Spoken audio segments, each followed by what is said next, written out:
I posted one bakery video and it just blew up. Thanks for coming on the show. Thanks for being on the podcast. Thanks for having me. No worries. Why don't you quickly introduce yourself and then we'll get started. Cool. So my name is Shanice, aka Māori Food Bae, and I eat food on the internet. I love that. Tell me, as I said off camera, how did you get started in this? And if it's not food eating, like where did the content creation journey start? Yeah, cool. So for me, I've always loved food.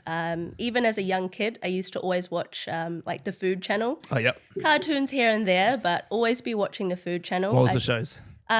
Just whatever was on. I loved like Nigella because she was on quite a lot back then. Nigella's but just awesome. pretty much anything that was on. Yeah.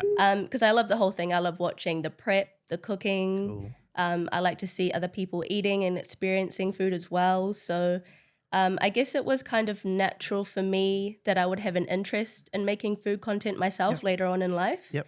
But yeah, it literally just started because me and my partner eat out pretty much 4 to 5 times a week, which I don't recommend. That's a lot. Yeah. But yeah, we already eat out a lot. So we just thought, why not just film it and make some content out of it? Love it. And when did that start? When was, like, what year are we in? So is that recent? How recent are you? Yeah, not even a year. Yeah, So I I think it was June last year. Oh, yeah. So I must have seen you like only a few months in. I actually saw you when I was in New York. So that was like October, November. Yeah. So only a few months into it. Yeah. Okay. Pretty much. Yeah. And before that, had you ever made content?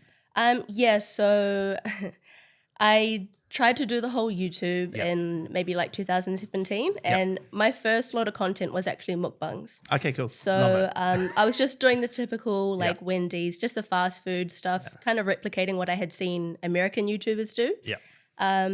But I found that the admin involved in YouTube was a bit too much for me at the time, and it kind of made me lose interest. Got it. So I kind of put the YouTube to the side and that's when I started doing my clothing brand, Always Hungry. Okay, cool. So from then up until June last year is when I started making food content again, really. Okay. And so 2017 to 2022, that was a bit of YouTube. How long was the YouTube for? Only a little while? Maybe 8 months. Okay, 8 maybe, months. yeah. And then when did the Always Hungry, what year did you start that? So that would have been, 2018, Okay, so it's been around for a long time. Yeah. That's crazy. Yeah. Okay. And when you are running Always Hungry, like how were you promoting that on its own channels as its own clothing line? So initially I was just making clothes for myself. Yeah. Just wearing that around, and then people started to show interest in some of the things that I was wearing. So I would just sell it to them. I created my own website on Shopify. Cool. I had maybe 2 to 3 items available, but people were showing more and more interest. So I started designing a couple more things, chucking them up on the website until we eventually had a solid range of maybe like 7 to 10 items. Okay, cool. Yeah. And then just had that consistently running in the background, really. Okay. And how has that journey gone so far? Like up until you started the Māori Food Bae, how was that journey? There was a lot of lessons in the journey because none of it, I hadn't learned anything to do with business or e-commerce prior. Yeah. It was just all the school of YouTube, really, just YouTube tutorials. Yeah, perfect. So just watching tutorials, how to set up my Shopify. Yep. Anytime a problem came up, just quickly give it a quick search on YouTube. Yep. And that was pretty much how I learned to do everything. That's cool. Yeah. Do you mind me asking how old you are? I'm 31 this year. Oh, yeah. So you're still super young. Yeah. Cool. Yeah, you are. Yep. You're super young. You're younger than me, so that makes you super young. Okay. So cool. So we fast forward. So that's cool. I didn't realize that Always Hungry was that much earlier, which is cool. That's great. Yeah.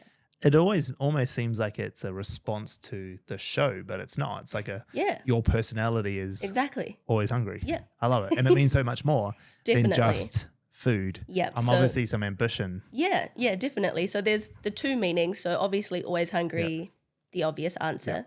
But then as it kind of grew, it changed and added another meaning of like just always striving for more.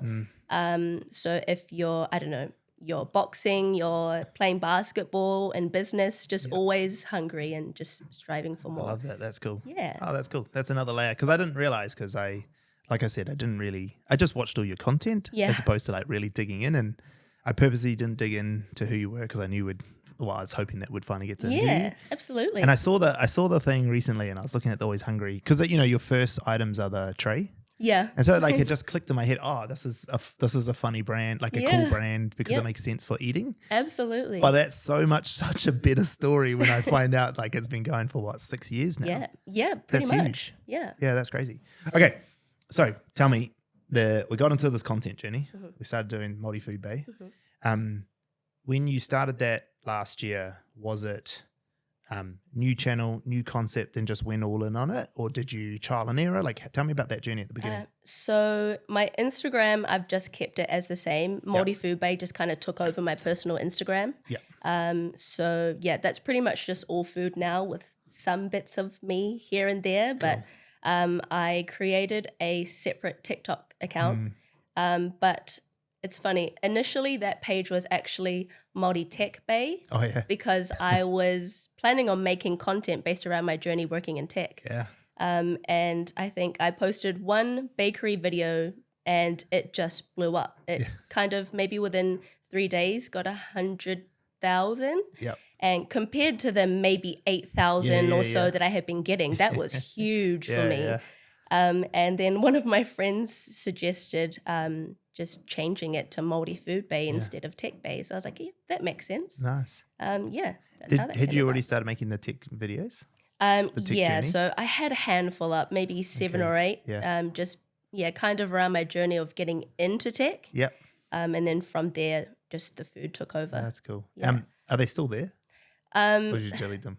They should still be there. Okay, cool. Yeah, I'll just have a to little scroll- bit further down. Scroll back as far as I can and watch them. Okay, so we started that. What? So that was June? June is when the food started. Yeah. The tech stuff was a bit earlier, maybe 2022 sometime. Okay, cool. Yeah. Yeah, no worries. So we got these food ones. Were they always, I haven't watched that far back. Yeah. Are they always the same style? So As in eating in your car. That's the ones I've watched the most of. So that's probably like the core of my content would Yeah. be eating in the car. There'll be some occasions where we might film in the restaurant. Yeah, I've seen a couple of that. Yeah. Yeah, but I'll still keep it kind of intimate. Like I'll just have, if I've got a drink in front of me, I'll just plop my phone right there, have it recording me on the internal camera. So yeah, that's not very often though. Predominantly it's in the car. Yeah. Yeah. And in that, like in creating that style, how did you figure that out? Like what went into that process of figuring out that style? Did you just happy accident or did you plan that out? No, it's literally, we were already doing it years before we this. decided to This film is it. so So good. it just made sense. Like the tables that I'm eating from and the steering wheel, I had already been using that personally for maybe a year and a half before I added it into a video. So that's why it just kind of made sense to start selling it with my own brand. Yeah. Because it's a product that I actually use. Yeah. And I can promote it in the videos whenever I post some content. So Yeah. it just made sense. But then also just like the style of the video, the setup, the way you tell the story, the way you do it, whether or not you even thinking about it that way, like how did that come about? Did you just film and see it happen or did you plan it out? There was a bit of trial and error. So initially at the beginning, I kind of wanted to do longer 1 minute-ish videos. And there were some changes that I had made with post-production. So just putting certain clips in different places. So we've kind of fine-tuned it down to a routine where it's now the same steps every time, but we kind of had to trial and error a couple of things to get down to it. So, just trial and error, really. Just trial and error, that's cool. Tell me about you might have done and I just haven't seen it, but like you don't speak.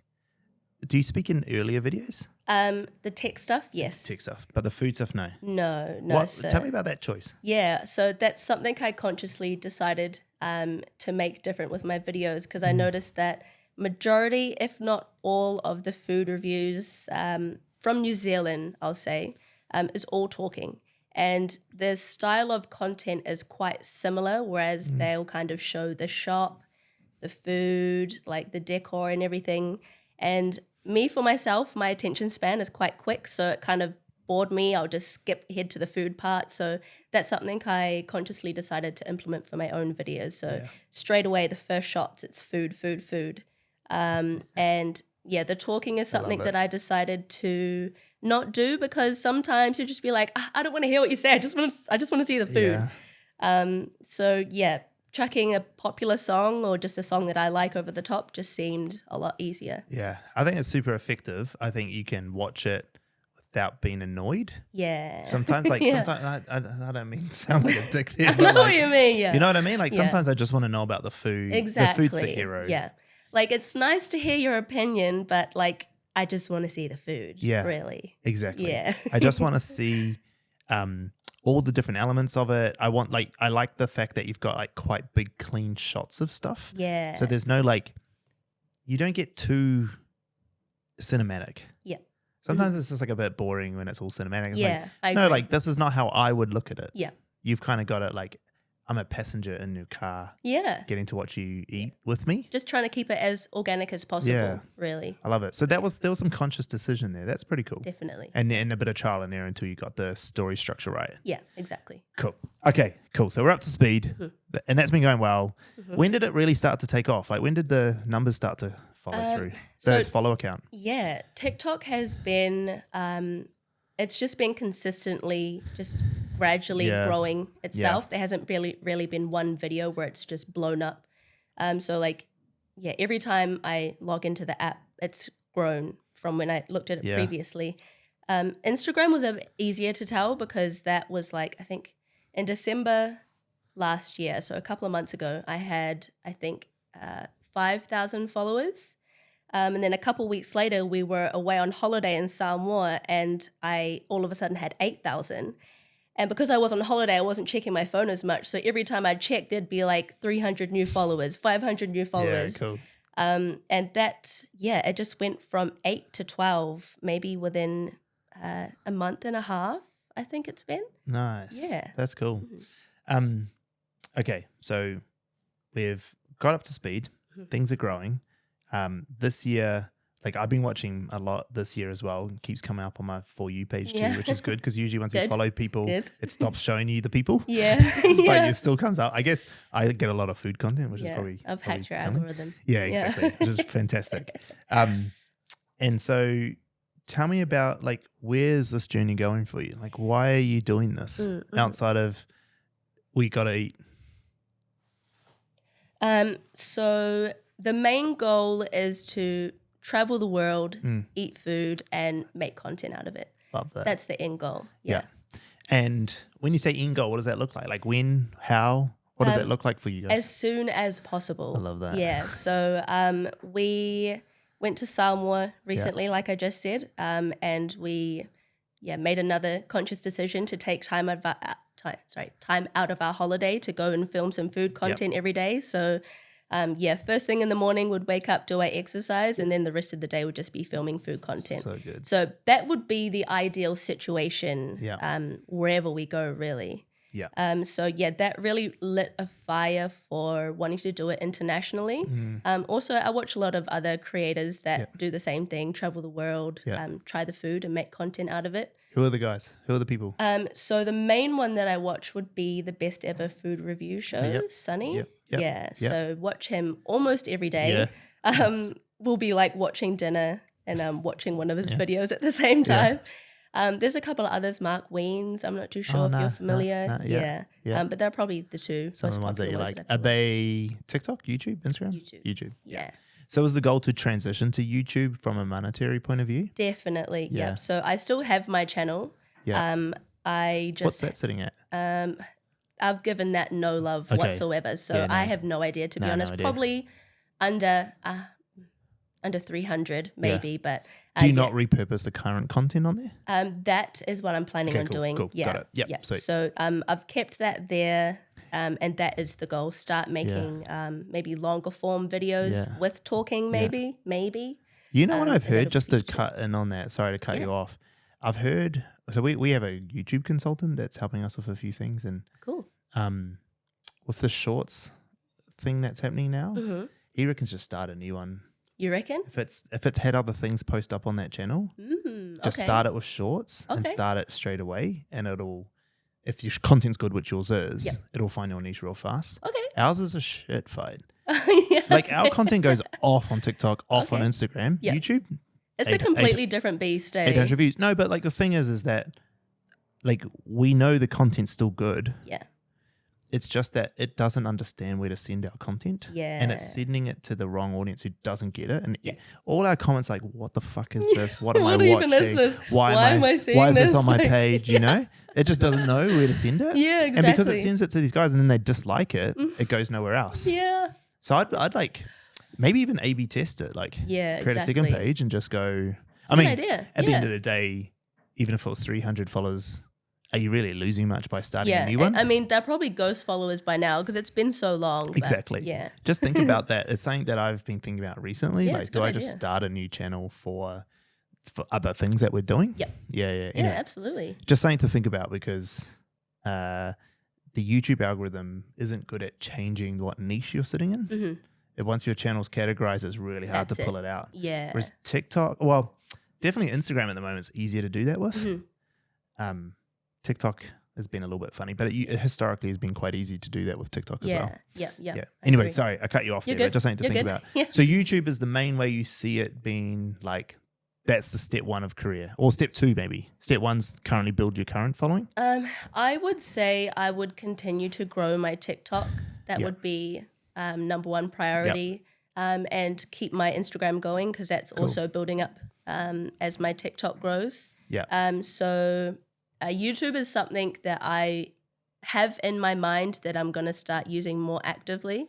But my focus is still mainly TikTok. and Okay, Instagram. cool. Yeah. Perfect. Dream scenario. What's the timeline for this new life of you guys? Well, Have you as guys soon got as possible. yeah. Like, Do you guys have kids? no, Nah, cool. that's Perfect timing. also another conscious decision that we've made. Yeah. I know you briefly spoke to Ronna outside, but Yeah. we're both pretty ambitious people and Yeah. we have a lot of things that we want to achieve before Yeah. we enter that phase of our lives. Yeah. So, you're still we've young. just decided maybe in the next 5 or so years, we'll discuss if that maybe is something that we want, but for now, For now, it's not. Yeah. yeah. It's like my partner and I, like my wife, we don't want to have kids. Yep. And we've decided that. Yeah. She knows that because it's different for a woman that they have a time limit, men don't. Yeah. So if that changes for her, 100%, like I'm in. Yep. I don't want to have children, but I do if she decides she needs to, Yeah. right? Because it's her, because she's got a time limit. I Yeah. can't change that, Yeah. but I can have kids till I die. Yeah. You know, so my time limit doesn't go away. Yeah. So it's not really fair on me to do that. Yeah. But we did make a decision that we don't want children, and it's been a year, like years in the making that decision. Mhm. But it has allowed, because we're the same, super ambitious, especially me. Like my ambitions on steroids, like this. Everyone on my team at least knows that the point of this business is for global domination. Yep. Like if we don't take over the world with this business, then what's the point in doing it? I feel like you need to look at your goals like Exactly. that. Yeah. Yeah, and so it's not that.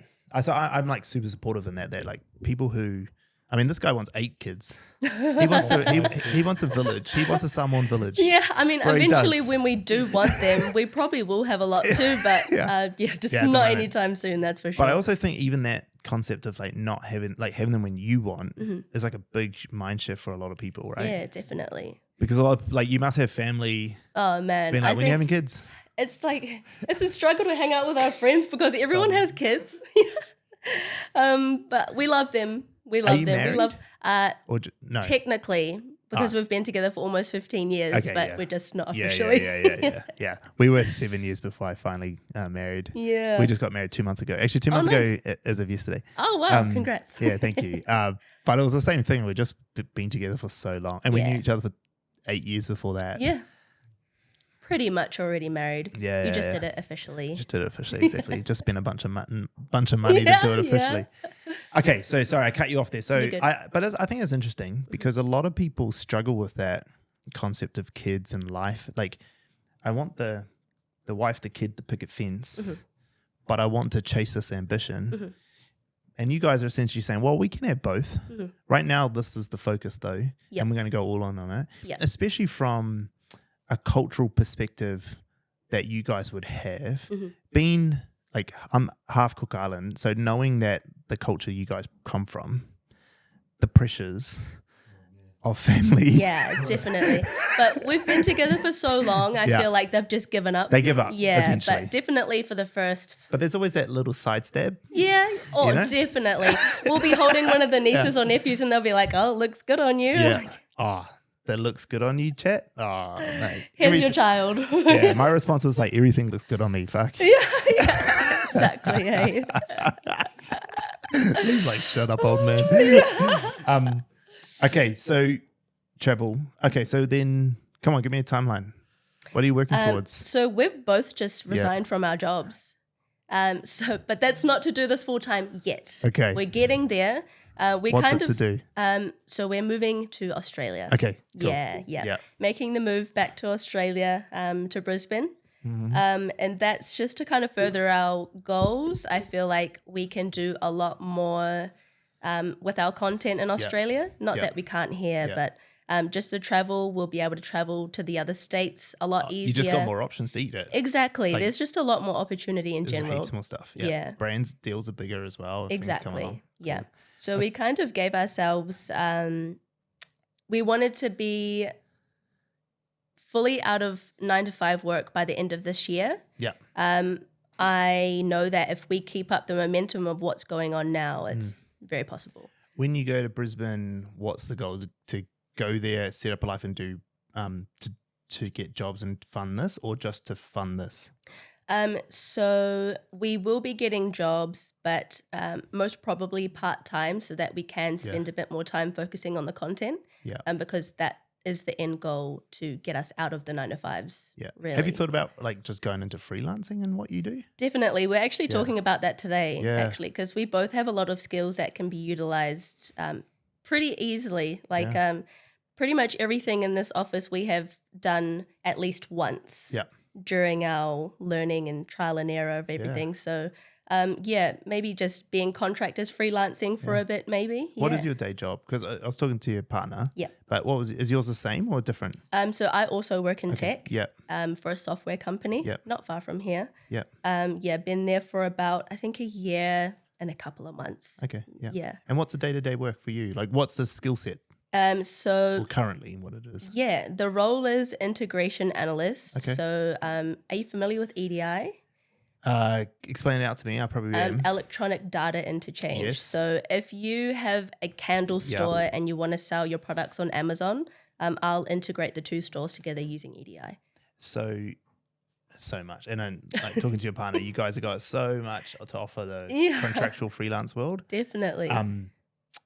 There's heaps of that. Yeah. There's heaps of work there. Definitely. And it pays well, freelancing. Yeah, absolutely. Like We've seen. $150 to $200 an hour for easy work. Yeah. You know, like let alone you could get more for consulting level stuff. Yeah. For tactical, you could probably get 150 hour, no worries. Yep. But for at a consultant level, you might not be the full expert at consultant, but like enough for most small businesses to do what they do. And I think like when we would start that, we would start with the smaller businesses because we'd be learning at the same time as them. I mean, we'd already have our existing skill set, but contracting ourselves out for the first time would start small and then obviously work But you'd our way. start small just from a part-time perspective. Because if you go, let's say you took on like a Woolworths. I mean, that's a silly example. But let's say you took on a Woolworths. Okay, now you're not working part-time. Now you can't make your food content. Yeah. So you'd do small businesses so you could still do Exactly. both, right? Yeah. Okay, that's pretty cool. I like that. So that's like just taking action. So when did you resign? Recently, last week. Oh yeah, so real fresh. Yeah, we kind of impulsively made the decision, but it's something we've had on the back burner for years. I think at the beginning of last year we planned to move, but then some filming came up for my partner and that lasted 8 to 9 months. So we were still in New Zealand and thought we may as well just finish out the year. Yeah. And then my partner picked me up from work last week and I was like, let's just commit. Let's just do it. We were already planning on going to Brisbane at the end of April for my partner's boxing fight. Yeah. So we just decided we'll just keep those tickets as our moving over date. That is so good. Yeah, and that's the joy of not having kids yet. Yes. We can make decisions like that just like that, and we're gone. I love that. Yeah, it's exactly how we did it. Yeah. So I was 31 when we made the decision to move back here, and then we moved back when once we had both turned 32. So it was January of 2019. 19 and I was, so I was 31. And then a month later I turned 32. But we'd made the decision. It was just like a snap decision. Yeah. Oh, there's some catalyst to it, which I won't get into. But there was a snap decision, and then we only waited till October to move to New Zealand because of money. Yep. Because we had a bunch of bonuses that were getting paid out. Nice. Like it was like 40 grand or something. It's like you want to stay for that. Yeah. when we can just like, well, let's just plan to that date. Yeah. And that makes sense. Yep. But it was like this ability just to go do it. And what I love about hearing you guys do that is that, like, my biggest advice is, if you're when you go back, go to Brisbane, is like keep the ball and chain away. So like jobs are just balls and chain. Like how long can you go without one until you need it? Because you guys are hustlers by the sound of it. Like, always hungry is on your shirt. So you will go get the work you need to live. Absolutely. But also, what if you just don't give yourself the thing? Like burn the boats. You know the saying, burn the boats? Yep. Just burn the boats. Yeah. And just like don't do. That's what we did. Yep. Like literally, like we moved here in 2019, October. And by 2020, May 11th, I remember the day. Yeah. We signed our first client for this. Wow. So it took us about 6 months, but I just went all in. Yep. I had nothing. I didn't even know what I was going to do. I had no skill set. I was a GM for hotels. Oh, wow. Like I didn't know, like I can't go and buy a hotel and start that business because I don't have a spare 40 million. So you know what I mean? Who just has that, you know? So I had to figure out a service.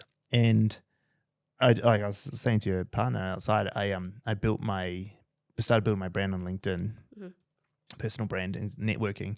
And then when lockdown hit, everyone was like, oh, I want to buy this thing off you. I want you to help us do what you're doing. And then this place. But like, because we went all in and we burnt the boats, like the speed at which this has grown has just gone exponential. Yep. And so we wrote a 5-year plan, which would be October this year, to have, there's a bunch of stuff on them. Every single one of them we achieved earlier than what we had written, even to New York. So our 5-year goal in October 2024 was to move to New York. And the guys just paid for our visas today. Wow. Right? We went last year for 10 weeks to do a feasibility study to see, can we do this? Yeah. It was super successful. We got clients over there. It was really good. We hired staff over there. Amazing. One of our staffs, actually, we just sent our my 2IC over there, the second in charge here. So like we were able to achieve those. Like when we wrote down move to New York in 2024, we're like, there's no way this is happening, but let's dream big. Let's shoot for the moon. Yep, absolutely. And we went there last October. So we technically went there a year early, and we're going to get back even like full time before that. Yeah. I guess I bring up the story because like you guys look like that couple. Yeah, absolutely. You know? That sounds very similar. It's so good. How we would do things, And so just like don't think of Brisbane, like, which you're not. And I know I'm preaching the converter here, but probably more for people watching. Just like don't rest on Brisbane. Absolutely. You know, there's the country, Australia in itself has so much to offer. Definitely. Sydney, Melbourne, stupid amounts to offer. Yeah. And then what's next? Like, you know, like Southeast Asia. I traveled Southeast Asia for maybe just under 4 months. Wow, that's cool. Straight. Where did you go? Where did you go specifically? Oh, I mean, I say Southeast Asia. I went all over East as well. I went, so I started in Singapore, Thailand, Laos, Cambodia, Vietnam, Hong Kong, China, South Korea, Malaysia. Damn.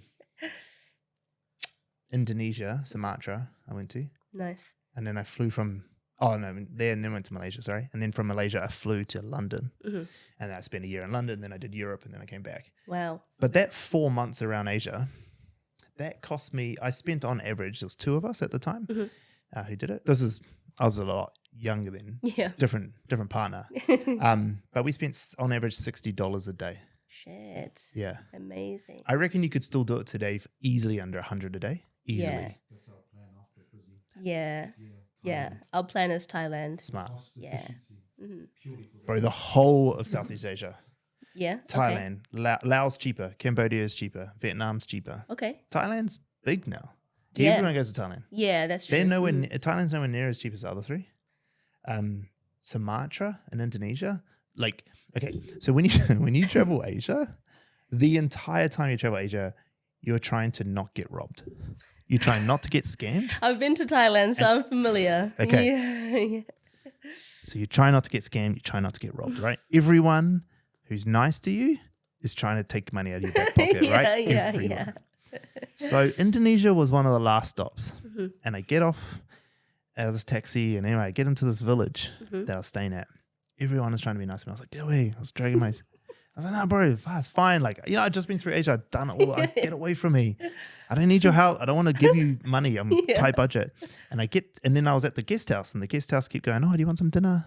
Blah, blah. I said, no, I don't need dinner. I got food. It's fine. Yeah. And on the second night, they'd asked me 4 times for food. And the owner came out and he goes, can I speak to you for a second? I was like, oh, that's a bit weird. Okay, like, he pulls me aside. He's like, why are you being so disrespectful for us? Like, we're trying to give you some food and you just keep saying no. I was like, oh, I don't need to. I can buy mine. He's like, I didn't ask you to pay me. This is like, stop. Like, it's a gift. He's like, we're trying to help you. You're in our house. You're our guest. Take what we give you. And then I finally, the whole town, no one was trying to scam you. No one was trying to steal from you. Everyone was just trying to give. Yeah. They were just lovely. so grateful to have you and see you. And man, I felt like such a dick. No, because like in these big cities, in Bangkok or Chiang Mai or something, like these big cities are normal big cities. Everyone's trying to get something. Everyone's trying to get paid. And because there's so many people, you're like kind of in confined spaces all the time. People everywhere. So yeah, I get, and as a foreigner, if you look like a foreigner especially, I can see how you'd be probably targeted a bit more. Yeah. To be honest, the more south you go, the less you'll look like a foreigner. So I think I went to Phuket would have been the I mean down. country-wise, sorry. Not Thailand, okay. Thailand. Like, Right. Oh, but actually even down there, like, so my cousin David, who works for us, looks like this guy. Just an older version of you, bro.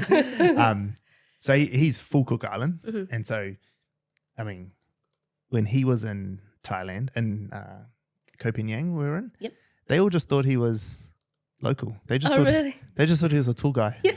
And then when he was in Malaysia, same thing in Kuala Lumpur. They were just like, they all just start speaking to him in the local language, which was real funny. I mean, they obviously didn't think that about me. I'm very white when it comes to being an islander, but like, so that's kind of funny. Yeah. And actually, my two of my best mates, Martha and Sarah, they're Māori. Yeah. And they were the same. Yeah. They were the same. Yeah. They look just like you. Oh, really? Yeah, 100%. And they all just talked to them. Oh, that's crazy. Like they were locals. The only way they really know is the way you dress. Yeah, but as soon as you start dressing like a local because you're backpacking, because you start wearing all the local clothes because it's cooler. Definitely. You know, like you can't wear Calvin jeans. No like, way. No, there's no way. Yeah. So, okay. I freaking love this. Yeah. I did not know the story was going to go here. Yeah. And I'm so fucking happy about this. Yeah. I was so keen to talk to you about your food channel. And now I hear what you're about to do. I'm like fucking pumped. Yeah. I'm so fucking pumped. Clip that out, bro. I've never been this pumped in a thing. Because all I can see is me 5 years ago. This is exactly where I was 5 years ago. Amazing. Going, I'm going to go run this content thing up as much as I can. Yeah. I know it's going to play out for me. I know if I just put out more content, I'm going to make it. Absolutely. And then 2, because of that, I can chase this ambition I've got on whatever it is that I want to do. You guys are just going to do it by travel and eating. Yep. Which, when Claire watches this, my wife, she's going to be like, why didn't we do that? Why didn't we do travel? You still can. You know what I mean? When we went to New York, I don't know if you watched any of my content, but I did this like breakdown of all our costs there. So we spent a bit over $100,000 in 10 weeks in New York. It was a different thing, and it's New York. Yeah, that's one of the most expensive states, isn't it? It was $40,000 just for accommodation for 10 weeks. It's expensive. Oh my, where were you staying? Oh, in an Airbnb, like really in a fucking basement. Is that like a standard price there? Oh, you can get it cheaper. But like for what you wanted. Look, we had Joni in our team come with us. Okay. And I couldn't put Joni in a shitbox. Yeah. It was a work trip for her. Yeah. So, and her husband was coming to join us as well. And so there was a certain standard I had to get. And we had to also be in a position where we weren't, like we had to be in a location where we weren't, like we couldn't be in a dangerous area. Yeah, fair enough. We couldn't be too far. We had to be on Manhattan because of what we were there for. Yeah. You're just paying for that peace of mind, I guess. Yeah. But like it wouldn't have been much cheaper. Yeah. And that's crazy. That's crazy. $40,000 just on accommodation alone. So how much roughly would you say you spent on that whole trip? Just roughly. No, I was saying about 100 and 100 to 120. It depends on how you count it. Wow. It's 120. Couldn't be me. With your fingers or your toes? Bro, it's crazy, man. Look, we're a business. Yeah. There's 28 people on my team. It's a business trip, so it's a bit different. It's different. Yeah. It's different. We're not two people trying to pay off our personal incomes. Yeah. We are a business of almost 30 people Amazing. paying for it, right? Yeah. It's a different story. Yeah, very different. We're also 4 and a bit years into the journey where you guys are at day one, Yeah. right? True. Yeah. So in 4.5 years, you might be able to go do New York, Absolutely. right? But day one, you're not going to do New York because No, otherwise you're no. stupid.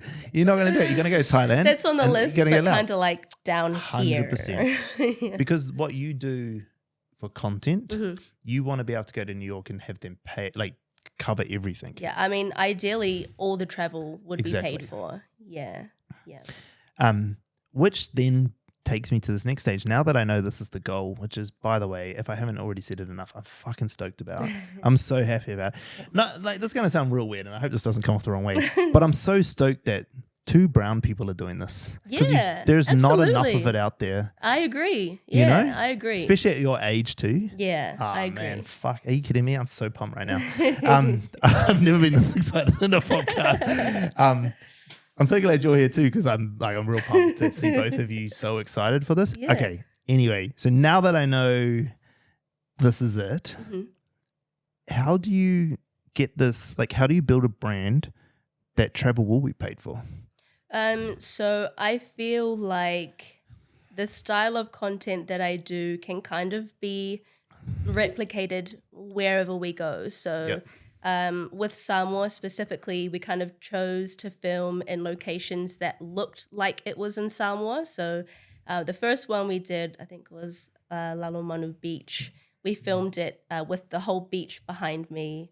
We were like eating in a shack, eating seafood in a shack on the beach. Like we kind of just showcasing where we are exactly. So I feel like just kind of including bits of where we are and just doing local food, that would be another huge thing that I would do. So with the YouTube channels that we watch, the most, Sunny, he doesn't do the typical street vendors, which he does do, but he also goes into the villages and tries the actual local food. So that's kind of where I would want to go as well. Do the street food, the normal restaurants and everything, but I would want to also do as local as possible to get the best experience from those countries. How do you get it to the point where, like, your airline tickets are getting paid for?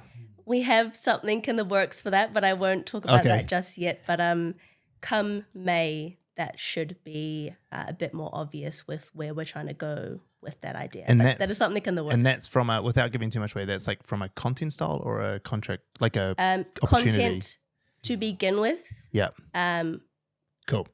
And Good. then whatever Perfect. happens down the track happens, but there is a goal specifically. Okay, perfect. to So get you've that got ball like a rolling. way of like expanding so that the deals that are coming in aren't just like from a local food restaurant. Absolutely. They're actually coming in from everyone who can support the whole ecosystem of travel. Yeah, absolutely. So we've kind of So smart. we've got everything down to a T. So how we would approach accommodation, how we would approach the food, Yeah. the travel, everything. Cool. How do you plan on getting those deals? Like, what's the BD, business development? I mean, of course, it would just be building my brand. Yeah. Yeah, building my brand, building both my platforms, which would hopefully by then also be YouTube. I think that would speak a lot for me rather than me having to explain.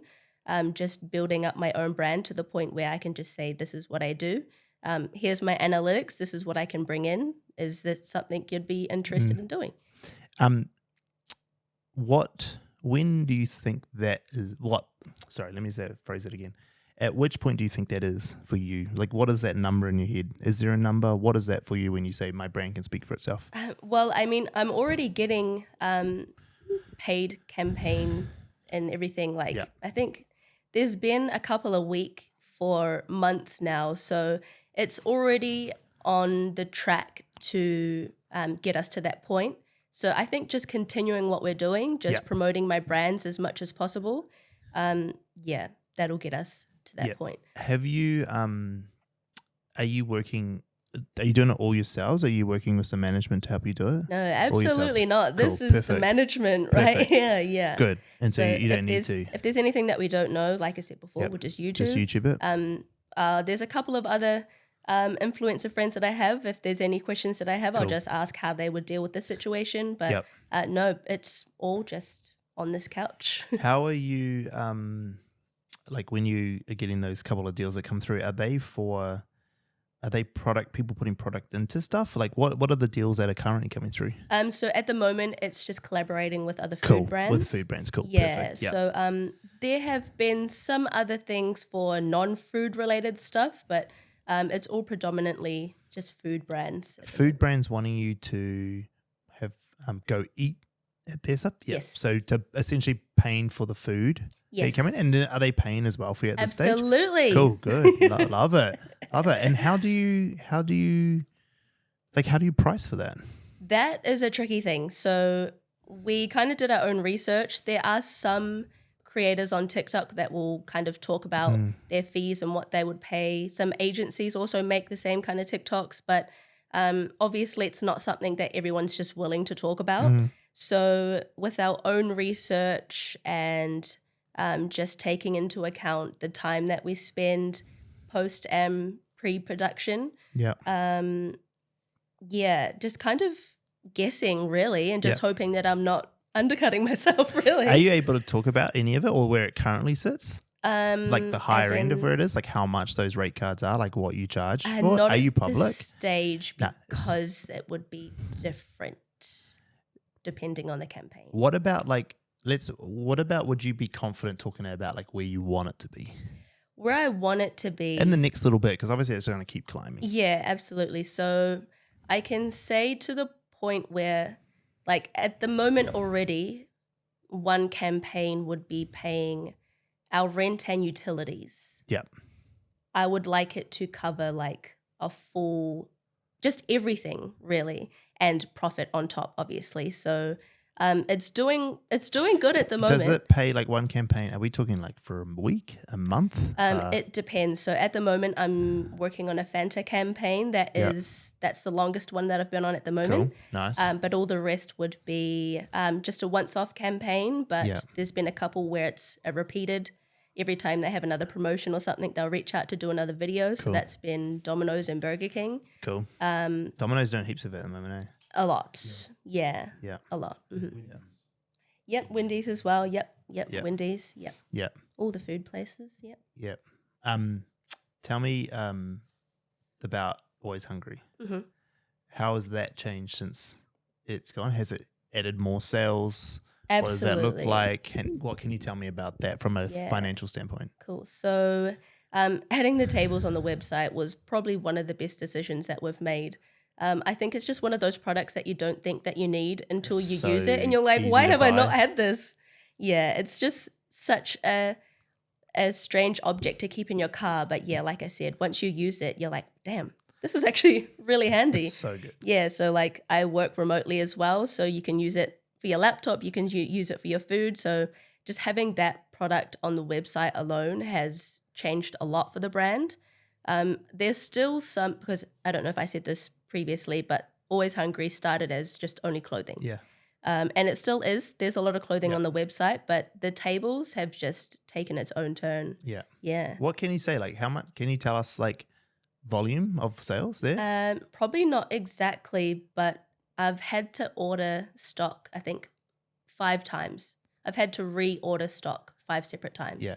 Maybe each time I'd be ordering maybe 30 tables each time, roughly. Yeah, cool. So like 100, 150, something like that? Something like that. That's awesome. Yeah. And how long have they been up? Not long, to be honest. So this content thing's been going on for nearly a year. Tables would be 5 months. Oh, maybe. amazing. Yeah. So it's like one a day? Yeah, pretty much. Yeah. That's awesome. Something like that. Yeah. That's awesome. When do you see them come through in sales as a spike because of a video, or does it just sort of drip in? It's more like a passive income. It just kind of accumulates in the background. Yeah, yeah. So it just kind of happens randomly from people watching. So I don't post or promote about the products directly, or the promotion is just me wearing it or using it in the videos. And then people just go and look in your link and then buy it. Yeah, cool. Yeah. Love that. Mm-hmm. Do you track, I mean, you must do, this is your job. Mm-hmm. So do you track traffic that's going to the website compared to sales? Definitely. Yeah. What's that conversion rate looking like from like people who go to the website to buy? I couldn't tell you now. Yeah. Do you have a rough idea of like percentage wise or something like that? Percentage wise, no, but No. when did I check that last? I'm trying to remember the figure. I did look at this recently.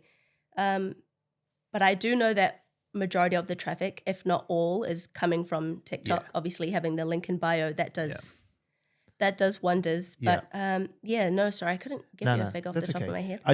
I find it real interesting because like I think, you know, when we will clip something and I'm going to get you to find out that percentage and do it because it's like, it's nothing much, right? Like it's a cool thing to put in there. Yeah, definitely. People like going, because like it's such a confusing thing to understand how many people actually buy. Yeah. What would be really cool, and like I guarantee if you did the math here, you might even want to share that some other time, but like the amount of people who watched the videos in a month versus how many people went through to the website to how many people bought. And I think it's really eye-opening for people to realize what percentage of purchases versus views. Yeah, absolutely. Because it's tiny. Yeah. It's almost like like tiny, right? It's I know. tiny. Yeah. 0.01% probably. Something like that, yeah. Which means that your approach to just going, well, I just do more and build a bigger brand. Yeah. Well, like that, even if it's 0.1%, if it's 0.1% of 100 million, yeah, then that's lots. Absolutely. Yeah, absolutely. Yeah. You know what I mean? Definitely. But a lot of people don't think that. Like I'll get lots of people who think, oh, you know, maybe I convert like 10%. But if you can convert 10%, then I'd be a billionaire. You wouldn't have to work. Oh, mate, I'd be so rich. Yeah, absolutely. Yeah, Like, yeah. Jack Paul said that. He said if you can just convert 1% of your fault, you're set. Yeah. And 1%'s mental. Yeah. Like 1%'s almost impossible to do. Yeah. Actually, almost impossible to do. It's a point of a percent. Yeah. Jake Paul's probably getting a much higher percentage than what definitely. we would because Yeah. there's brand loyalty. They're there for so long. For sure. But he would be getting when you look at it, views versus conversions, it's still a percentage of a percent, even for Logan Paul. Yeah. But I think it's a real like good thing to highlight for people watching because they'll be like, oh, I'm going to start a clothing line and make all this money, you know, these views. And it's like, bro, you need to be getting 100 million views a month to be making enough money to sustain your life. Otherwise, you guys would just be going traveling now. Absolutely. Yeah. Right? Yeah. And yeah. you've got such a good product. Actually, you got a product you can drop ship. Yeah. Like that's how good your product is. Absolutely. It's so easy to just set up and never have a touch. Yeah. Are you currently manually handling everything? Yeah. Yeah. Because your volume's not high enough to get into 3PL yet. Yeah, I could if I wanted to, but when I started doing Always Hungry, we purchased all of the branding machines ourselves. So Okay, cool. I've got the vinyl cutter, the heat press, like amazing. everything at home. So because we started doing it that way with clothing, we just kept it that way for the tables as well. Yeah, So okay. everything's done in-house. Okay, cool. Makes sense. Makes it a bit easier too, Because you've already got Definitely. the machinery, so that's the upfront cost. Yeah. Yeah. And The per 'cause, unit cost is nothing after that. Yeah. Yeah. Because I'm working full time, but it's what I enjoy doing anyways. So just in the afternoons, that's usually when I'll do all the orders. But yeah, everything's done in-house. I just find it better that way, especially because we're not so big to the point where I have to look into that. I like the fact that I can see the orders come in and process them myself because I can kind of track where everything is going. But yeah, when we do need to eventually, I'll definitely look into 3PL or something. Cool. Yeah. Yeah. I mean, long term, I mean, once you're traveling, you'd have to, right? Definitely. what are Which you is gonna do? something we've already been discussing, looking at doing drop shipping. Yeah. Yeah, even just for the move to Australia, because we'll be buying the machines to continue it in Australia, but ideally the goal would be to not have to do it. Or build it up to a point in Australia that you just hire a small team. Or that. Just one person. Definitely. One person can probably handle your volume. Yeah. And if it gets too big for them, then you just, I mean, then it's good. You just hire more people. Us two alone could, but because we had to work this whole time, that wasn't really an option. But because of where everything's going, that's definitely something that would be able to do. Yeah. Like I would imagine that you just run it yourselves until you're doing so much traveling that it doesn't make sense. Yeah. Because that's now your child. Yeah, And so definitely. to get rid of your child, getting a babysitter Yeah. to take care of your child. Absolutely. And then you can fuck her Yeah, off, you know what I yeah, mean? yeah. And have someone else take care of it all. Yeah, Yeah, definitely. no, that's cool. I love that. Mhm. Okay, tell me about this transition to YouTube. How does that happen? What are you going to do? What changes? Do you start speaking? So initially we would start with what you said earlier, Yeah. shorts. Yep. I'd probably just upload everything that I already have existing on my platforms, upload that to shorts until we get to a point where we're comfortable with everything is at life-wise, because YouTube is a lot different, I think. It involves a lot more work. So much more. Especially just post-production. Yeah. Post-production alone. So it's definitely something that I'd like to get up and running in the next couple of months. I couldn't say when exactly because obviously the move to Brisbane is going to take up a lot of our time. But even that's something that we're looking at documenting. Cool. So yes, definitely in the next couple of months or so, I'd like to get that back up and running. Yep. Yeah. And what do you see the long form content becoming? Like, what does it look like? Is it, you know, you spoke about your short form video content being, well, I just get bored, so I skip to the food bit. Mm-hmm. Like, what then is the YouTube So I would from a long form perspective? funny that obviously. I would have it talking Yeah. videos. Yeah. But I would keep YouTube as the talking long form, but still be consistently posting the quick, Yeah. fast-paced videos to TikTok. And are they kind of like this is the short version if you want to watch the long version, Exactly. go watch the full experience? Yeah. Got it. Are you, like when it comes to eating, like, is it just about the experience of the taste of the food and everything like that? Or is there more to what you want to do with the food content? So Like, definitely. are you a speed or volume eater or anything like that? Was that I you, mean, bro? back in my YouTube days, I tried to do the whole food challenge thing, Yeah. and I'm just not that much of a huge eater. So there's just a lot of waste. So maybe not a challenge person. Yeah.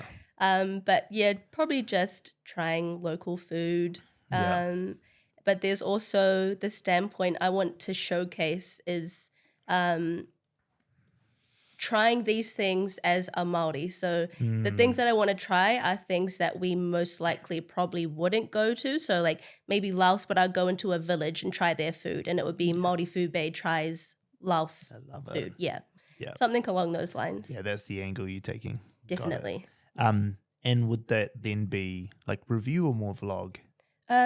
Maybe a bit of both, Okay, but yeah. just keeping the focus on the food.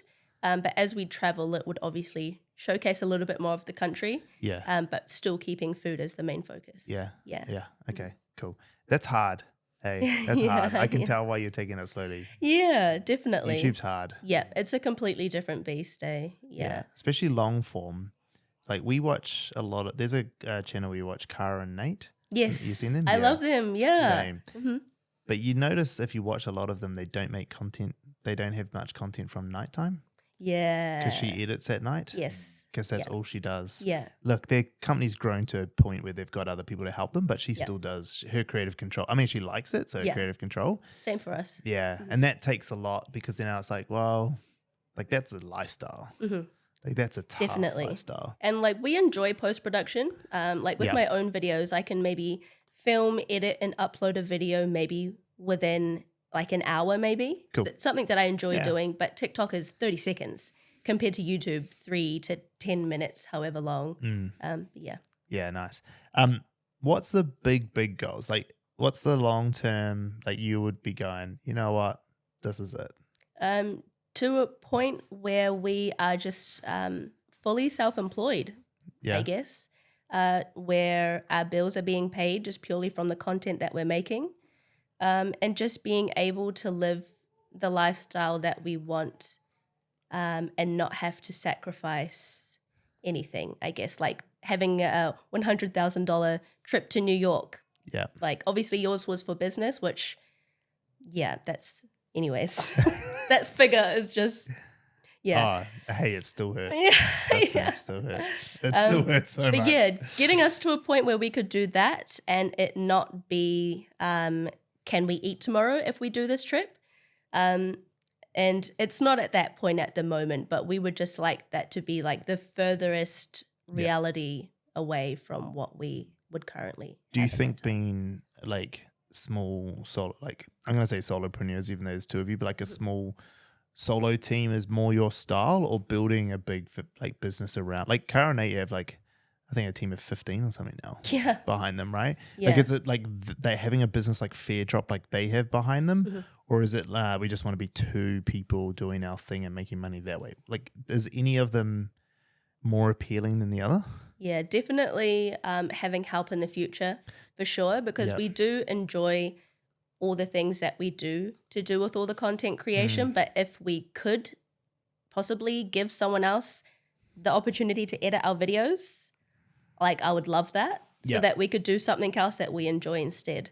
Yeah. So yeah, we would do it just us two for as long as we need to, and then when we needed help, I'm sure just like you, we would start looking into help. Yeah. But yeah, for now and for a little while longer, it would just be a 2-man team. Do you see it being like when I ask this question, I'm going to ask it a different way, because it's like a real fundamental question, right? Okay.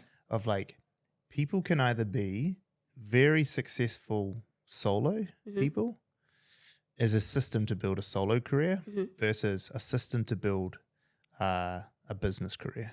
And they're really different. I can never build this with a small team. The team has to consistently grow. Yeah. And grow absolutely. really big. If we keep doing the way we're going, like, we're going to be 100 people by the end of the year, right? Yeah. We're going to Yeah. be massive, right? It just keeps growing. We tripled in size in a year. Like that's kind of going to continue to happen. Absolutely. Yeah.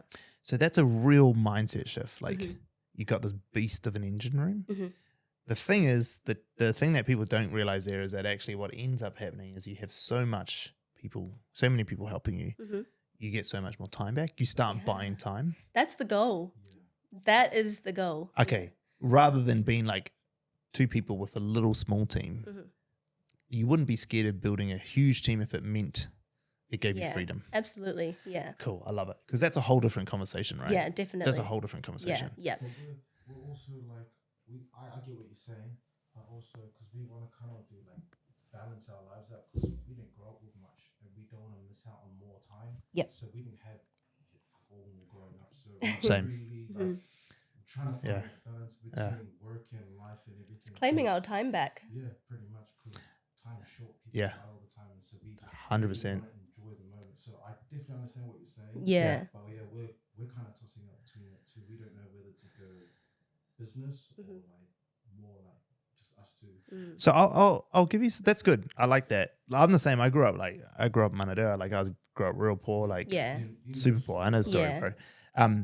And the choice that has to be made is, do I think I can be so famous that I can make millions of dollars or whatever that number is doing just because I'm present, right? Which is like, The Rock can turn up, put a tequila on the shelf and make $1 billion. Yeah, exactly. Yeah. Here's the Rock. Or can I build an engine that can have a team of people behind it that can do that, right? Can do the same thing. And they're very different propositions, because if this is the one, the brand, the Rock way, well, you need to just like double down on making the best content as opposed to the most content. Yeah. It's the best content, right? And that's going to come from like, traditional media still has a big part to play because of the distribution. So like, imagine you get a show on the Food Network, like so many of us know who like Anthony Bourdain is, or like, or, all these like big shot, like Jamie Oliver or Nigella or whatever, because they were on these networks that had great distribution. Yeah. So then that fame way of being super well known is a very different way.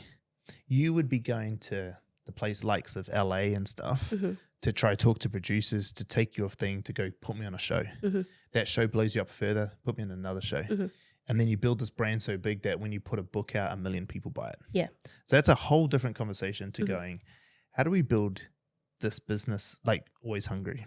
How do we blow up this brand, which might need 100 people working for it at some stage, right? They're very different conversations because you don't need to be on a TV network to build a business. Yeah. Right?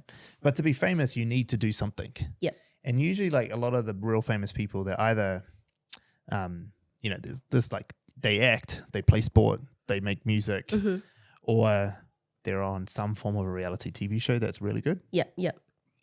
And I just think that they're like, it's a good distinction to make early because they're very different career paths, in my opinion. Definitely. Yeah. Usually the more ambitious people are, the less they want to be the solo person. Mm-hmm. Usually. Mm-hmm. The more ambitious you are, the more likely you want to be surrounded by lots of other cool people doing cool shit. Yeah, absolutely.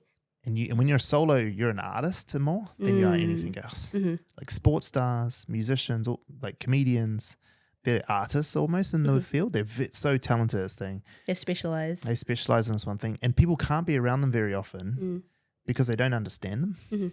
Because it's like, you know, if you're Taylor Swift, how many people understand you? Yeah. How many people? No one. Like her hard day and a normal person's hard day would be They just don't understand. worlds apart. Yeah. There's just no way. Mm-hmm. That's why, like in the billionaires world, which is similar, but they made their money, however. But the concept rings true where they have a circuit that they all do every year in terms of their holidays and vacations, because they can only hang out with other billionaires because no one else understands them. Yeah. They all go to the Monaco GP Grand Prix. Yeah. You know, they all go to like these places to ski. They all go to the Super Bowl. You know, they all do the circuit together. Yeah. Because people can't relate to them. Yeah. And so these artists are like that. Like The Rock, like some of us might look at The Rock and be like, oh yeah, like this dude, he's one of the brothers. Yeah. I can't get along with The Rock. Yeah. He's The What are Rock. we going to talk about? I have no clue what am I going to talk to this guy about, right? Yeah. And so that's like, for some people who are real ambitious, they're ambitious in a different way. Artists are ambitious different to entrepreneurial people. You guys just seem very entrepreneurial, which is making you thinking that that's a better lean for you. Yeah, definitely. The point that you brought up, which is like you want time, it is this false economy that people have that they think the bigger the business gets, the less time they'll have. It's just the opposite. No, yeah, definitely. Like this year, I've got so much more time. My week is 40 hours and my week's blocked. As it Nothing should left. be. It should be. Yeah. But like soon as this finishes, I don't have to do any work because Shai's done all my work. My EA's done it all. I hired EA, But an that's EA. the point you want to be able to 100%, get to. right? Yeah. That's it. And like as we got a strategist role going in the business at the moment, which is going to pull me out of the strategy part of the business, which is probably 15 hours of my week. That's the goal. Yeah. That's what you want to do. That's what the business side will do. Yeah. So as the bigger you build the business, the first few years is hard. Like I did everything. I did 120 hours every week. But I was in my 30s. Yeah. Who cares? Yeah. Yeah. What else was I going to do? Got no kids. Watch YouTube? Yeah. I was going to watch Bed Meets Food eat fucking shit real fast on YouTube. Yeah. I was going to see how many Philly cheesesteaks you could eat in 10 minutes. That's what I was going to do. Right? Love that. Yeah. And like, you think about it, like, people are like, yeah, but I want a balanced lifestyle. It's like, yeah, I get that. But it's like the old entrepreneurial saying when you take the entrepreneur life of like, I'm going to do the things today that no one else will so I can do the things no one else can't in the future. That's the point. Absolutely. Because Yeah. you know when you're 40, when you're 40, you're real young. Like real young. Like so fucking young. So young. You're in Pretty 30s much now, pretty- you realize how young you are, Yeah. right? Yeah. Because when you're 20, how old are you? Yeah, 23. And so That's a baby. he looks at us going, oh, you guys are old. Yeah. But Because in sports, 30 is old, but in life, 30 just literally young. just got your legs under you. So yeah, definitely. But with more money, eh? Yeah. And then when you're 40, you're still the same. You think exactly the same way. I'm 37, so I'm not far off. I don't feel I'm any different to when I was 32 when I started this. And I feel the only thing I feel different from when I was 23 is that one, I'm not as much of a dumbass. And two, I got way more money. Yeah. Same. Right? And so when you're 40, it's just the same. You're more mature with more money and more clarity of where you're going. Yeah. So Definitely. what That's if something you I look forward to. yeah. Yeah. And so like to your point, like I want to make sure we got the right balance. Like, well, if you work, like my thing was, if I work real hard in my 30s, in my 40s, I will build the system around me so I can pick and choose. I mean, I'm almost there now. Like Claire and I were talking about, like, should we go to Bali in April? Yeah. Why 'Cause we not? can. Yeah. That's the goal. You know, yeah. just go for a week. I'll just work from there for a week, and we're looking at. We might still actually do it. We're just trying to decide on where we go, and there's some things I got to be here for, so I got to balance the time. But like that is balancing. I do all of this until I can do all of that. Absolutely. Balance isn't I'm going to do half of this and half of that. It's like I'm going to do all of this for now, take care of that system, and then I can do all of this, and then do whatever I fucking want. Yeah, You know? absolutely. And that's yeah. kind of where like I can see it in you guys. Like you remind me so much of like us when we were your age. Amazing. So I would like much. to spend $100,000 in New York. You know what? Just by saying that and making it real, you will. Yeah, absolutely. Yeah. You just will. Absolutely. Can I ask you a question? Mm. Because you said you grew up poor. What's it like now being on the other side of the fence? What does that feel like? You know, so I have lots of money go through my account now. Lots, millions go through my account every year now. But that money isn't, my wealth is not tangible. So my wealth is this business. So this business is worth millions. Yep. Millions. So everything just goes straight In back and into out. the business. Yeah. I pay myself $48,000 a year. So not very much. Yeah. My partner, Claire, my wife, Claire, same. So I just wanted to say that because cash rich, no. Yeah. Wealth wise, wealthy. Because me and Claire, my wife, own the business outright ourselves. So first of all, I just want to make sure that's clear. I don't have lots of cash. Yep. The business has cash. I don't have lots of cash. But the feeling of like, when I think about growing up poor to where we are now, the difference is that when you were poor, you're always wishing for something. I was always like, man, I wish I could get McDonald's. You know, man, I wish I could get those new Nikes. Yeah. And now I don't spend any time thinking about what I want. I just live. And then when I want something, I get it. Yep. But I want less. Okay. I wear the same clothes every day Is that because you already have what you would have wanted? because I realize none of it matters. Right. Once I had the means to buy the thing I wanted, and I bought stuff that I thought I wanted, and I realized like, you get it and you're like, "Ugh." Is that it? You wait and wish and you go, man, it'd be so cool to have this thing. And then you get it and you're like, Oh. well, nothing really changed about me, eh? I'm still the same guy. Now I've just got this extra thing. I just got this thing I gotta carry around. Yeah. So actually, like because actually I probably had more cash when I was a GM of hotels. Right. Right, because we were on good salaries, 6-figure salaries, living in Melbourne, like we're good position. I have way more wealth now. Yeah. Like I wasn't a millionaire even in paper back then. But now on paper, you could argue I'm a millionaire now. Yep. I mean, my business is worth nothing unless we sell it at the end of the day, right? It's worth nothing unless someone's willing to pay for it. But actually, given the revenue we generate and stuff, it probably has a valuation in the millions. Yep. So I'm stoked that I have that wealth that I know I don't have to worry. But I also, as I gain the wealth, I realize I didn't even really want anything. Okay. Like I just don't.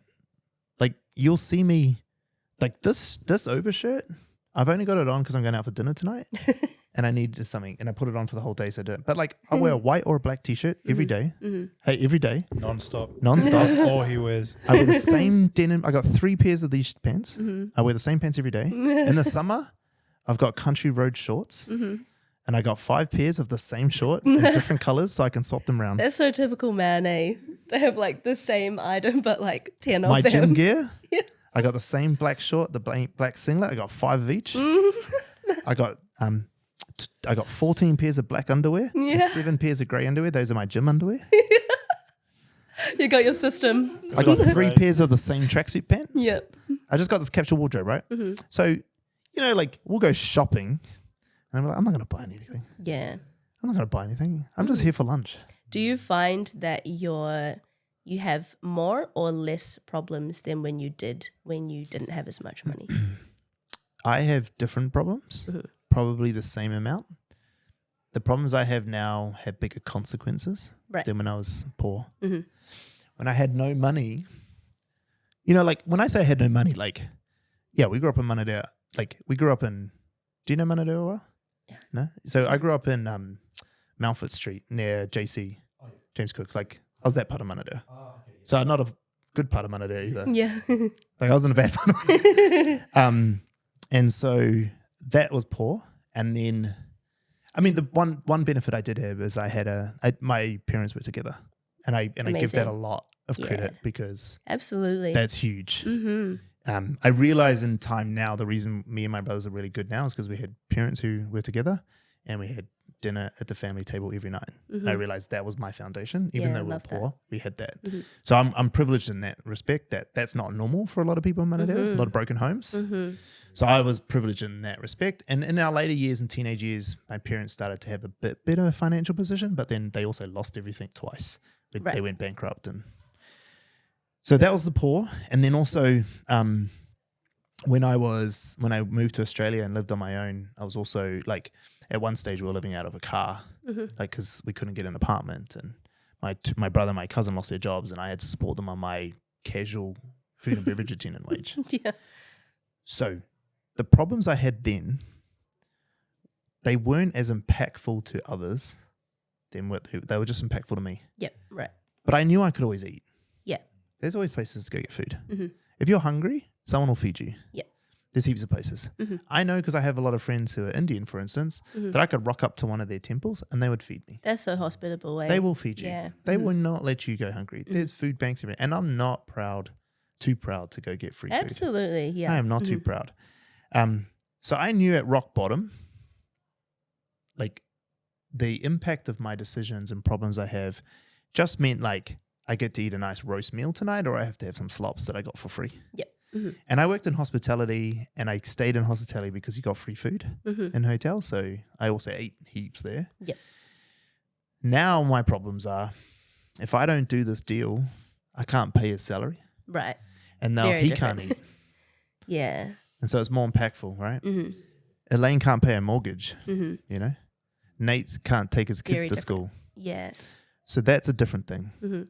So now, although I have more money and I have more wealth, the problems I have impact more people. That makes sense. Me not having money hurts a lot of people. Yeah. That's the scary part. Okay. So That makes sense. Yeah. So the problems are just bigger. And I would say that if you ignore those problems, you'll probably fail real fast. Definitely. Like I use them as fuel. Yeah. You'd have to. Like okay, the guys get paid in 2 days on Thursday Woo. because they get paid monthly, right? Yep. So about this time every month, I am sweating because I'm like, man, I'm about to so put into context, the wage bill this month will be $120,000, not including tax, just the what goes into their accounts. Yep. So on Thursday, I'll have to spend 120 grand, which is not lost on me how much money that is. Still blows my fucking mind. I'm putting out more money than I ever earned as a salary for myself in hotels. Most I earned in 1 year was 120, and I'm giving that as a monthly Yeah. thing, not including the tax. The tax is another 40 grand. That comes out on the 20th of the month, right? Yeah. So I paid that 6 days ago, Yeah. and I got another 100 grand, right? 120 grand.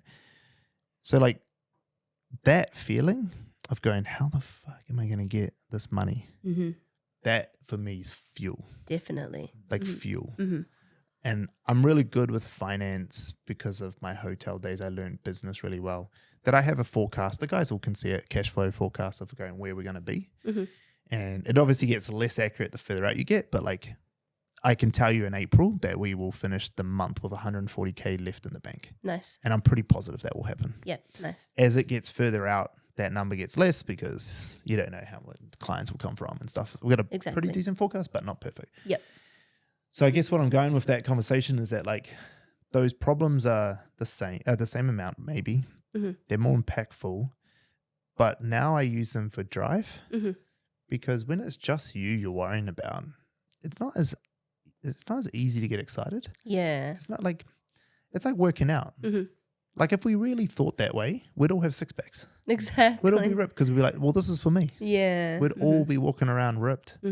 But when it's for yourself, it's way harder. Yep. But when you got a higher purpose and there's some more to it, like these guys having a successful career and being able to feed their families and take care of their children and not stress that, shit, is the boss going to pay me this month? Like never have we had to be late. Yeah.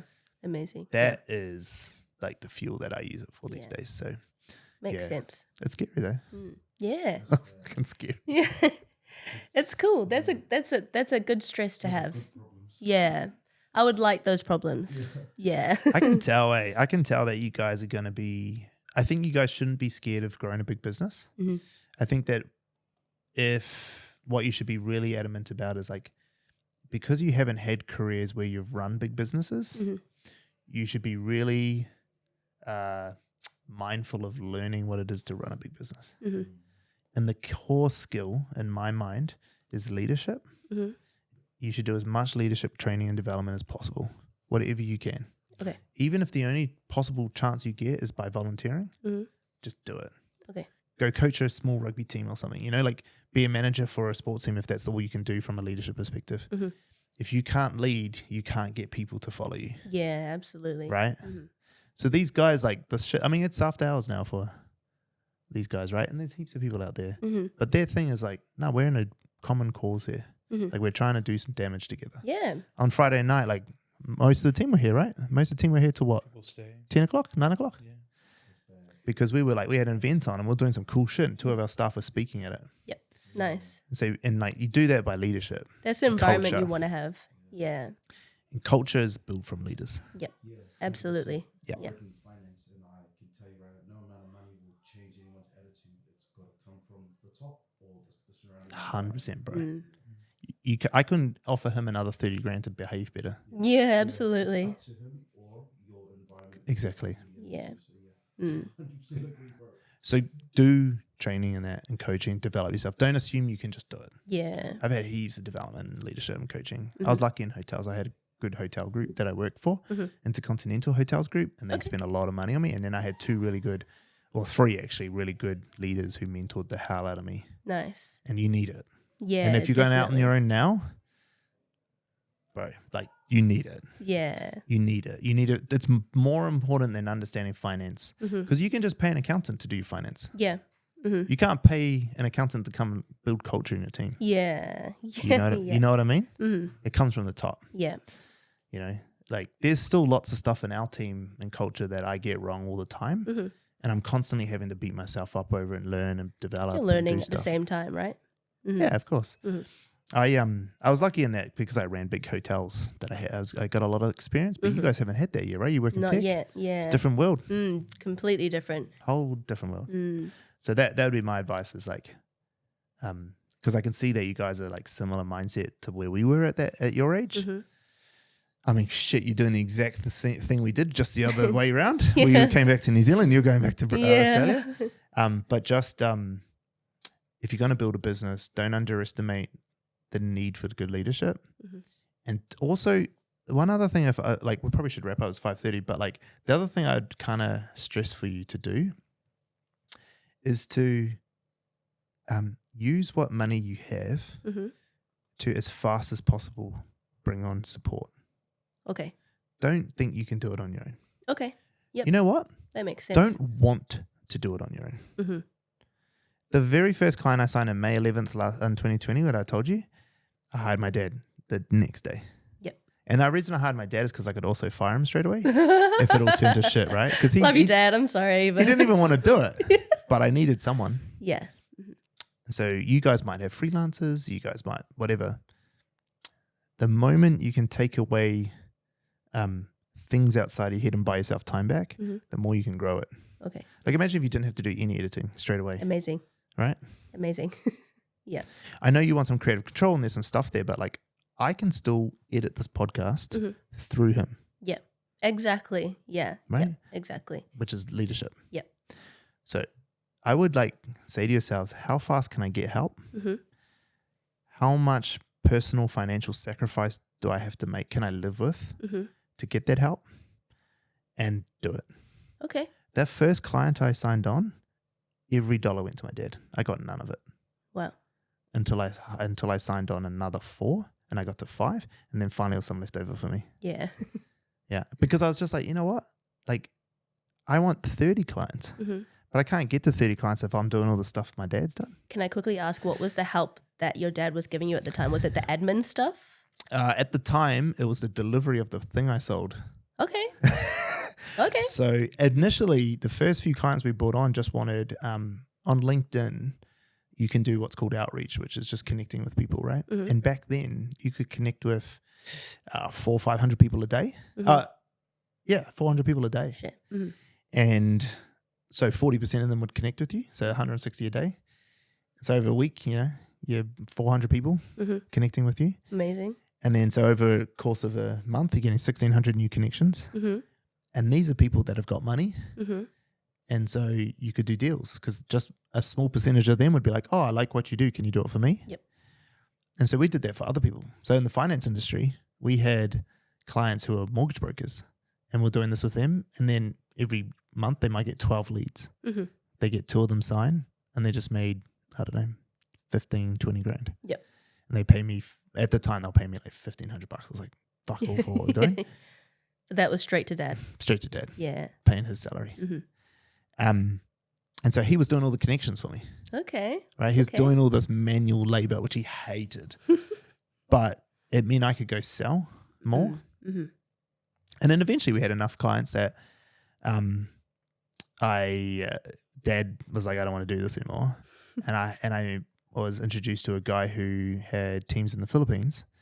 And then I had 6 staff in the Philippines Wow. who were doing this for me, Amazing. paying them $10 an hour Mhm. compared to paying my dad 30. Yeah. And so it cost me bugger all to do it. Yep. And they were faster than my dad Mm-hmm. because he was old. Mm-hmm. And these guys, this is what they did. Yeah. They smashed through it. Yeah. So I got more productive out of it. So I made more money, which then allowed me to start to hire people in New Zealand. So we hired Alicia, who works for me, Krupa. We started building the business out and then it just grew from there, right? And just kept on doing it. So that's why I say, like, just if you get stuck in doing the thing that you're doing, you won't do the thing that helps you grow. Okay. Does that make sense? Yep. Okay. Yeah. Okay. All the things you need to do that you sell, which at the moment for you is a content creator. Yep. But eventually it won't be. You're not going to make all your money content creating. Yeah. You're going to make all your money making Always Hungry a beast of a business or whatever the next thing is. You know? Yeah. Who knows? Yeah. That. Like, how do you just do more? Okay. Like, what if you could put out more content more often? How much faster would you grow? What if you could find an editor who can edit better than you, and instead of getting on average 50K views, you're getting 500,000 views? How much faster do you grow now?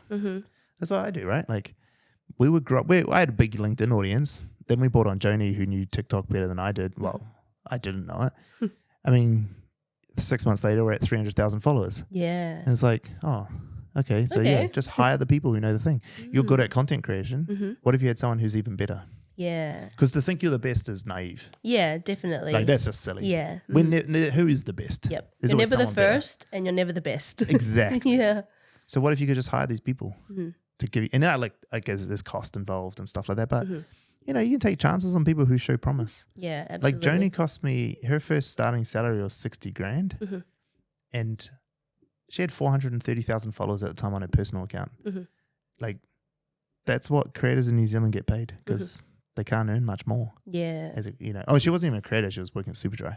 Right. So she earns more than that now, obviously. Yeah, and, yeah. I mean, she's going to go move to New York and stuff like that. Yeah. But like, she was on like 60K, which is just pretty normal. Like, it's all fair pay. 50 to 70 is probably fair pay for that bracket. Yep. But she had 430,000 followers. Yeah. You know, like, these guys who come in earning somewhere around that or a little bit less, they come in with 0 followers. Yeah. You know, so you can pick up these people quite affordably Okay. to support you. That makes sense. Anyway, I'll leave it at that. Yep, cool. You got any more questions for me before we go? You can drill me. Go for it. We're over time, but who cares? Just let it run. Yeah. No, I think, yeah, that's really insightful. You've dropped a lot of gems that I think was really helpful to our situation Yeah. and the things that we want to do. So, yeah, really appreciate that. Nah, all good. Do you have any other questions? You can always ask me another time. Yeah. You got my Yeah. details. We're connected. Yep. Just send me an email, anything, anytime. We Sounds don't good. sell knowledge in this business. We sell execution. Yeah. The knowledge is free. Cool. My last piece of advice is don't listen to me. Oh, great. No, you know why? You know why? Because you need to make the mistakes. Yeah. You need to fuck up. Yep. You need to learn from them. Mm-hmm. Just remember that you got here originally. So whatever fuck ups you have, you'll get past them. Absolutely. You just keep moving on. Mm-hmm. Look, I'm going to give you advice, but like, I'm just this bald dude that you met one time. You know, like, who am I really? I don't know your situation. I don't know all the Yeah. sacrifices that you've had to make. Yeah. I don't know anything about your family situation. I don't know anything. I'm taking face value from watching you eat food. Yeah, I know, right? Isn't You that know? crazy? It's crazy. And it's the same for people watching. Like, they can't listen to all this practically and just do it. Yeah. But what I can say is, like, from the advice I've given is, like, here are some lessons I learned on a journey. You guys are similar. Like, you're on a similar journey to where I was. Yeah. I think there's some core truths in the fact that those two sides of, like, talent, artist style versus business is probably, there's some truth in that. There's always exceptions to the rules, but there's some truth in that. There's some definite truth in leadership and its importance in business and life, even just leading yourself better. The way you do it, you'll have to figure out for yourself. Yeah, absolutely. You have to stumble, you know, you have to grow your own way. You guys are going to have your own growth and dynamics between the two of you of how you guys grow as a couple, especially a couple who's been together so long, so young. Yeah. You know, how do you guys grow as a couple and evolve that relationship Yeah. when now you've got this other thing? Absolutely. You know, Yeah. I think if anything, couples who make content together stay together. How many content creator couples are still together Yeah. versus how many is split? Yeah. Because when they do split, it's fucking Anna Paul all over the place. Yeah. You know what I mean? Yeah. Yeah. Yeah. Yeah, Exactly. I mean, we've worked together. We worked together at the same job for 5 years in Australia previously. Like, we lived together. We actually preferred to work together if we had a choice. Yeah. That's cool. Yeah, makes That's cool. everything a lot easier. It's not normal, so that's cool. Yeah, didn't realize that. It's not normal. Every couple was like similar to our situation. No. But Most couples are, man. yeah, it's just because it's our norm. That's Yeah. our flat line, our baseline. Like it never so changes. like we'll meet couples and they're like dying to get away from each other, and we're like, "Don't you want to hang out with your partner? Like, what do you mean?" It's a funny thing. Like, they're not in the wrong. It's just that you guys are like me, Claire and I. This is why I think you guys, like, this is why I love hearing the story, because I didn't know, obviously. But Claire and I are the same. We hate not being together. Like, we have Yeah. so much more fun when we're together. Yeah. Like, we do our own things. Yep. Like, Yep. at the moment, well, she's probably back now. Oh, no, she's not. But she's at a Pilates class at the moment. Yep. She's doing that. She plays doing golf. her thing. She does her thing. I do my thing. I work lots. Yeah. She doesn't want to work as much as I do. Fair enough. But, like, we hate not doing stuff together. Yeah. Like, I got to go out to dinner tonight with a client. Yep. And she hates going out for dinner with clients. So she's like, I'm not coming. Yeah. But, you know, she's like, oh, man. Like, you know, like, she wants to. So she's booked dinner for Thursday night with me. Yeah. Because she's like, oh, well, you get dinner tonight. Let's go dinner. But we love hanging out That's together. amazing. Yeah. But then there's just the same with couples. I mean, it's like this guy. He hates being away from his girlfriend for a second. He loves her. Which is cool. home soon. It's like Texting us. her right now, he's like, "I miss you, just- Come babe." on, can we finish this thing or whatever? Yeah. Coming He's soon, messaging babe. her. But like, then there's other couples who they need that time apart Yeah. because that person's, they fulfill a different cup for them. Yeah. Absolutely. Yeah. Anyway, we're going into relationship advice now.